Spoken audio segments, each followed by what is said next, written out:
Bismillahirrahmanirrahim. Assalamualaikum warahmatullahi wabarakatuh. Yang terhormat Bapak Yudi Herliansa selaku dosen mata kuliah akuntansi manajemen. Perkenalkan kami dari kelompok 8 ingin mempresentasikan mengenai activity based costing atau sistem ABC. Kami yang beranggotakan saya sendiri, Ayu Khairunisa, Retno Putri, Kelvin Saputra, Nanda Mutiara, dan Fitri Amalia. Selanjutnya, untuk materi pertama yang akan dibacakan oleh rekan saya yaitu Ratna Putri. Teman-teman, kalian tahu nggak sih apa itu activity based costing? Mari kita lihat.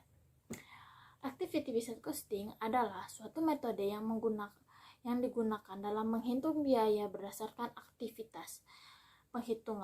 Penghitungan yang dihasilkan akan bermanfaat bagi manajemen untuk menelusuri penelusuran mengenai aktivitas apa saja yang diperlukan dan yang tidak diperlukan perusahaan dalam proses produksi. Nah, setiap aktivitas based costing dapat digunakan oleh perusahaan industri, pemerintahan, dan non-profit organisasi. Pendekatan penetapan biaya yang menetapkan biaya sumber daya untuk objek biaya tersebut dapat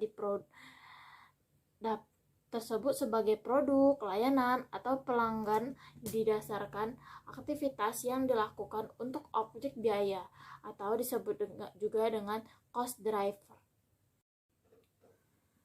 Nah, selanjutnya ada model ABC. Apa sih model ABC itu? Model ABC ini didasari pada konsep bahwa untuk menjalankan suatu rencana manajemen perusahaan melaksanakan serangkaian aktivitas. Dalam melaksanakan aktivitas tersebut akan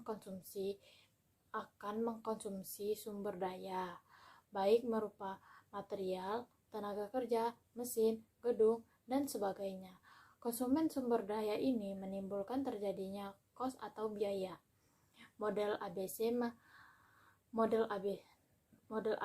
mengkaitkan antara aktivitas dengan konsumsi sumber daya.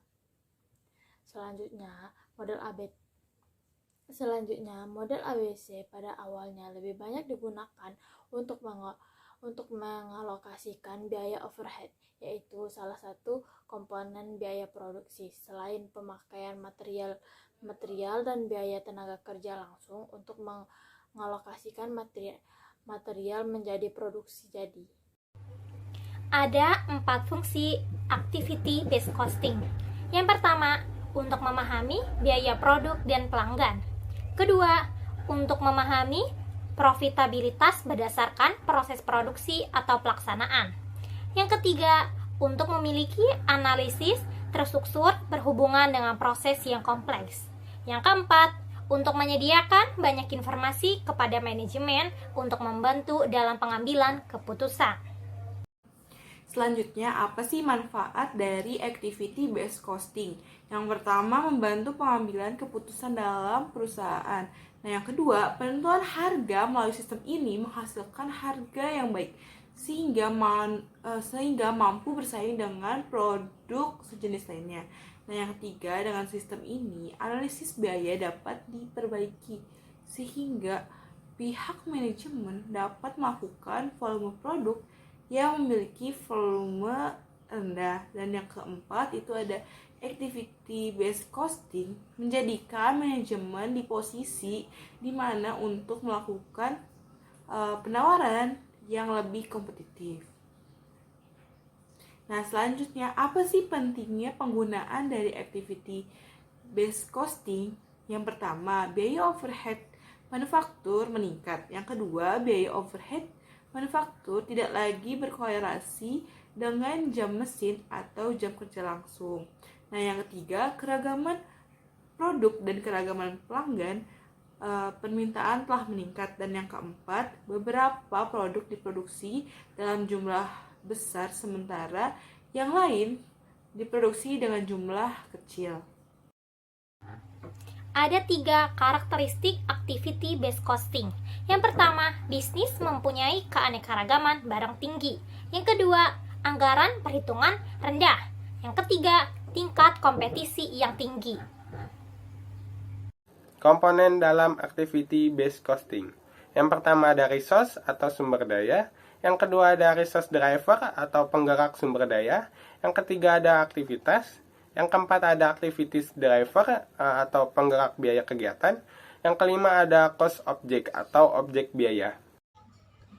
Keuntungan dari sistem activity based costing atau sistem ABC ini, yang pertama yaitu metode ini juga mempermudah perusahaan dalam mengambil keputusan.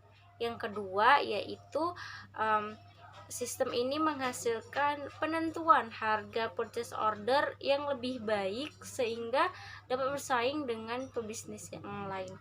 Yang ketiga juga menganalisis biaya yang dapat memperbaiki sehingga pihak manajemen dapat meningkatkan volume jual yang rendah atas produknya. Yang keempat yaitu pihak manajemen juga dapat menggunakan rekayasa ulang proses produksinya untuk mencapai kualitas yang terbaik. Kekurangan dari activity based costing yang pertama yaitu metode ini untuk melakukan implementasi dan pengembangan activity based costing juga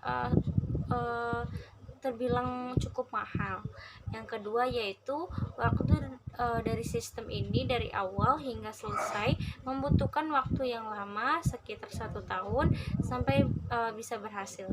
Sistem ini juga belum termasuk biaya iklan, promosi, dan riset. Yang ketiga yaitu laporan activity based costing atau ABC ini tidak sesuai dengan prinsip akuntansi yang berlaku saat ini. Nah, selanjutnya ada cara untuk menghitung activity based costing. Yang pertama, untuk menghitung total biaya utama. Total biaya utama dihitung dengan cara biaya utama dikali volume produksi. Yang kedua, total biaya overhead. Total biaya overhead dicari dengan cara biaya overhead dikali dengan volume produksi. Yang ketiga yaitu harga per unit. Untuk mencari harga per unit yaitu seluruh biaya utama ditambah seluruh biaya overhead dikali jumlah unit per produksi. Yang biaya utama dikali volume produksi yaitu biaya overhead dikali volume produksi dikali jumlah unit yang diproduksi. Contoh kasus activity based costing. Sebelumnya, cari tahu berapa banyak yang dibelanjakan untuk utilitas dan untuk membuat produk. Untuk melakukan ini, harus memperkirakan bahwa total tagihan utilitas adalah sebesar $20.000 untuk tahun tersebut.